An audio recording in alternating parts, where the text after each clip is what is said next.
What is going on, everybody? Welcome back to Wrestling City, and today we are going to be reacting to a video from a new channel, and that one is Top 10 Wrestling, and it is the most controversial wrestling shoot interviews ever. So when I first saw this video, I was tempted to just watch it because of how interested I was in the what could be included on this list, but I decided that this would be a perfect video to react to because I see Jim Cornette on there. I also saw in the thumbnail Enzo Amore, like the Simon Gotch stuff or whatever. So I look forward to seeing what he included on here, and hopefully it's a good video. Let's go ahead and get this one started.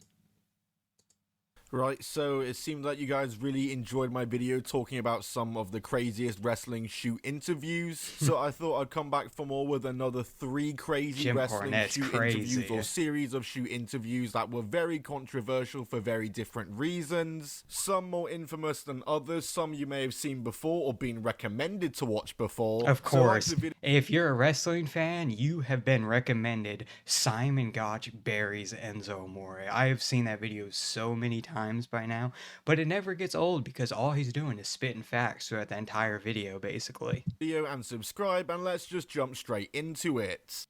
So on my last video I talked about Howard Stern and how he's had a history of wrestlers going on his show, with some of the most infamous appearances being ones from John Cena and Chris Kanyon when he had that call with Ric Flair. I went into more detail about those interviews, but one I briefly mentioned and didn't go into full detail on was his interview with Goldust, which I believe to be one of the best all-time Howard Stern wrestler interviews on the show. It's a great interview because Goldust is in full gear and full character, and he's doing his Tourette's gimmick at the time, great. so it makes for some pretty funny interactions with the rest of the cast.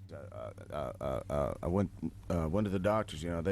All they know is some kind of Oh my God. neurological disorder.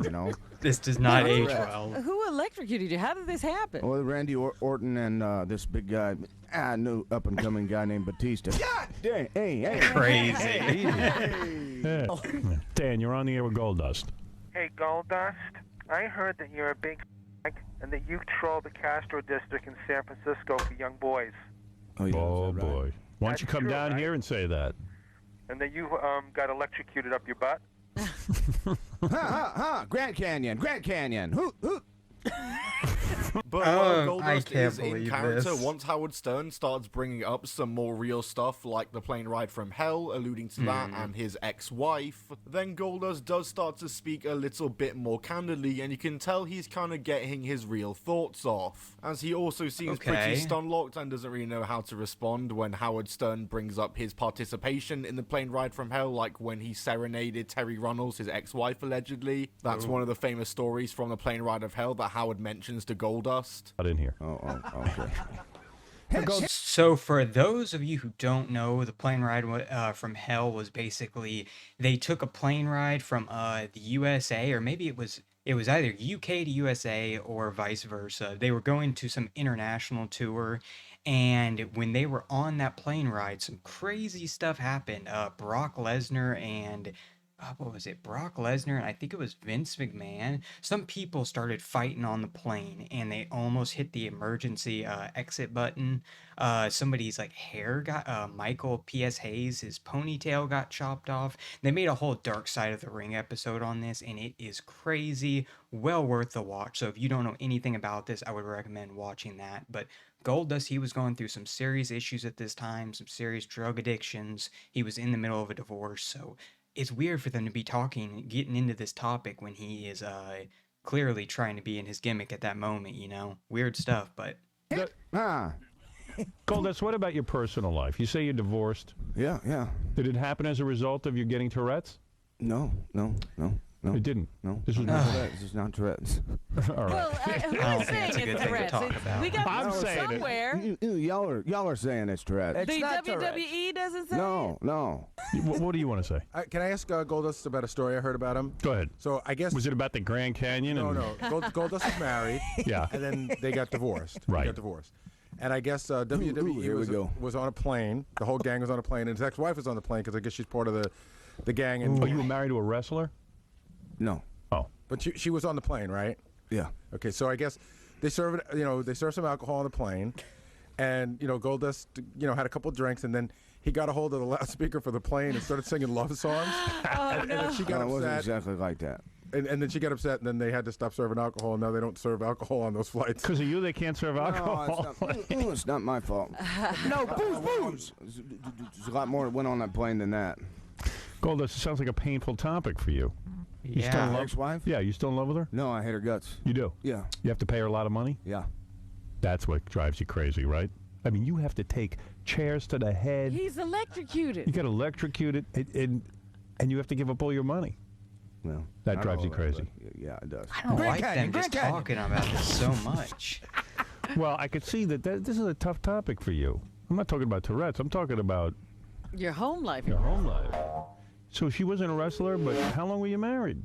I was married 8 years, actually. Are you out banging every chick now you can get your hands on? I'm married. I'm married. I'm Again? remarried. Again? Yeah. Why would you do that? Why not just play the Because I field? found a wonderful woman, you know. And what about this incident on the plane? Was that what happened? In order to woo her back, you started singing love songs?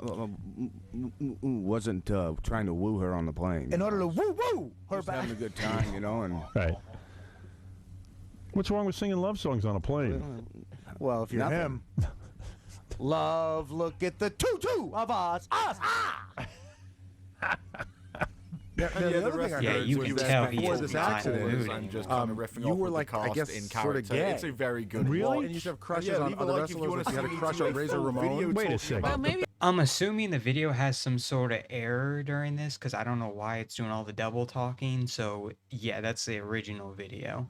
best The and most electrocution was a good controversial thing. wrestler Wait a second, Goldust. appearances I don't on the understand Howard this. Stern Show. I don't know would much love to about do wrestling that. history. I alluded to it in my last Okay. episode of this, but I think it's only right I talk about it in this video because I didn't talk about it in the last one. And that, of course, is the very famous interview of Simon Gotch burying Enzo Amore, which, due to YouTube's broken algorithm, has become one of the most popular shoot interviews of all time because it has probably been recommended to you before. And it took me a while before I course. finally clicked on it and watched it, and I gotta say, it was definitely worth it. There's some really great stories in this interview from Simon Gotch about Enzo Amore, where he's just shitting on Enzo Amore. Enzo was obviously a very polarizing figure backstage in WWE. Many people say that his character on screen was the exact same as his real life personality, and there was no distinction. One of the best stories Simon Gotch tells in this interview is about Enzo Amore breaking his leg from doing a very simple submission hold. So there'd be things like that. There'd be things like he'd want to do shit in matches that were just completely stupid. At one point, I remember actually throwing up my hands and saying, "I am a 30-year-old man. I've been doing this for 12 years. I'm too fucking old to be arguing with you about what we're gonna do in a fake fight." Okay, so first of all, I hate that that's the crutch for so many different, like, one of these, like, like, you can't call the business fake or anything but real, but then when they have situations like this, they're like, oh, it's just a fake fight, I don't want to deal with this, it's like, I don't know how to feel about that. Besides that, though, we had he's one where it right. was even where I would try to work with him, where it'd be like, "Okay, we're gonna do this spot, whatever. Low bridge me, I'll go out." And I was like, "I'm gonna try and land on the apron. If I do, come to me. I'm gonna give you the hangman. If I miss the apron for any reason, just so you know, because I knew he wasn't very good. If I land on the floor, come after me. I'll grab your feet, trip you, and I'll just spin you around and start glomming you. Which is it gonna be?" Like, I don't know. I'm going to try and land on the apron. I'm telling you, I might miss. There's a possibility of that. I've missed the apron before going out. I'm trying to warn you of this so you know, if that happens, what to do. Well, what you gonna do? What you gonna do? I'm like, I finally gave up. I was like, "I'll go to the floor and I'll trip you, okay?" "Oh, okay." It's like, it's shit like that where you're like, do you not know how to wrestle? He Damn. broke his own leg trying to counter a wrist lock.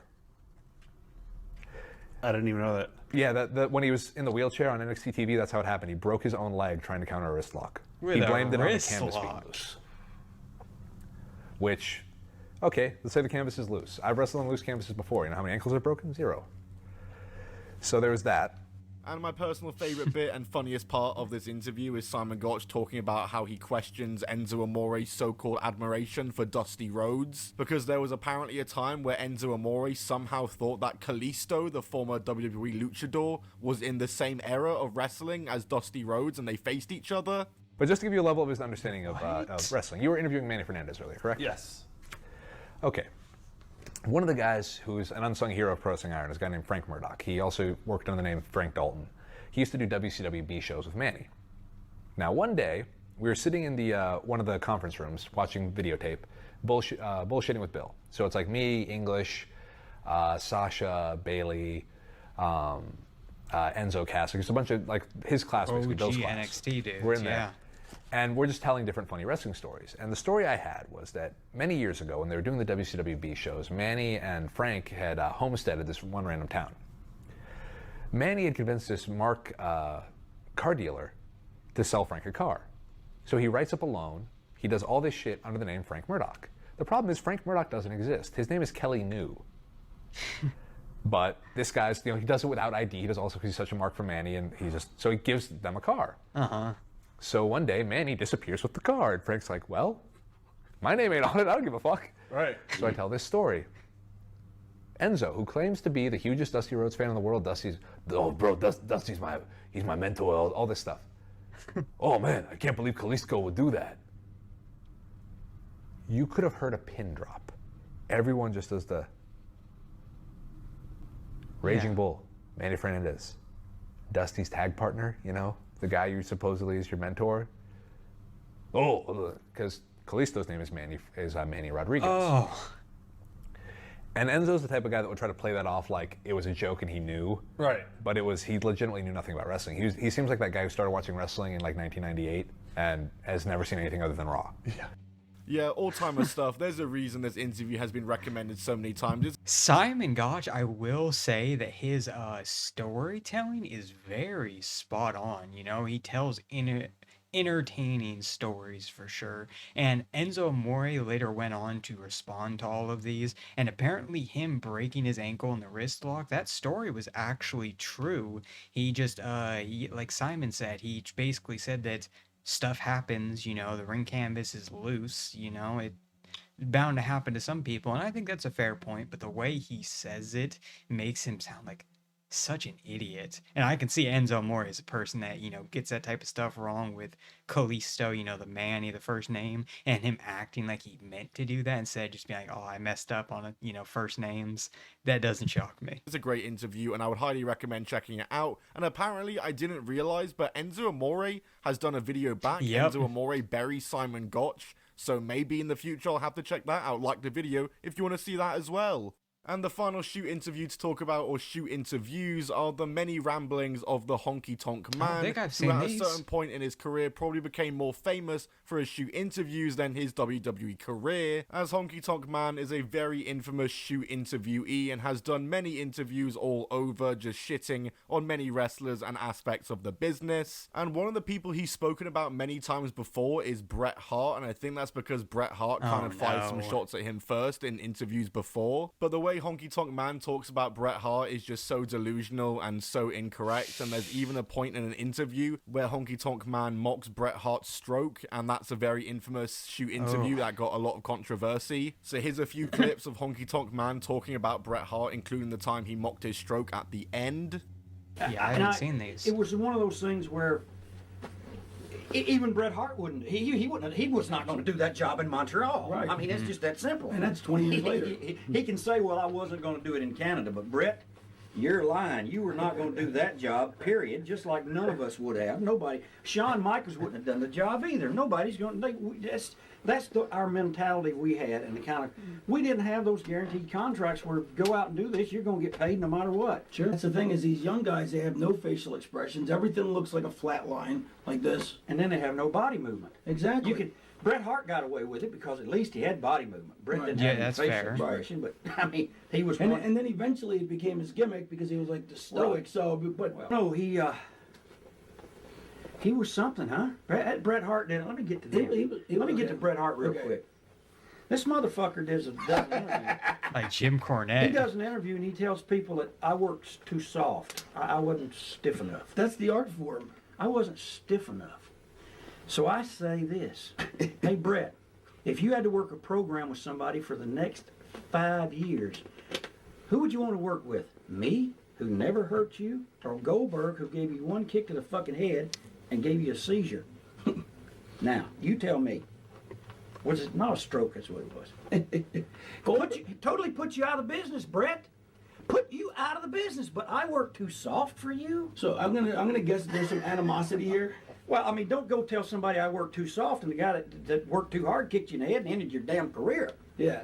You know, I mean, it's kind of hard. I mean, if I say, listen, Raven, I like you. You never hurt me. We had great matches. But if the next guy that came along kicks me in the head and almost killed me, I wouldn't go, oh, you know, Raven and I had great matches, but they weren't as good as they could have been. I think him comparing, like, why does that have to be two opposite, like, complete? No, he doesn't want to work with somebody that gave him a concussion and ended his career with the super kick. But at the same time, bro, you're boring. I mean, it's just there's a nice in between, you know. You could work a little bit more snug according to, you know, what he's doing in his matches when maybe you're facing Bret Hart specifically, and then that will make you a better performer. So he would definitely have somebody else over Honky Tonk Man, but maybe not Goldberg. I think that's fair, but two opposite sides of that example. Wow, this guy kicked you in the fucking head. You're out of the business. Who'd you rather be in the ring with, Raven or this guy?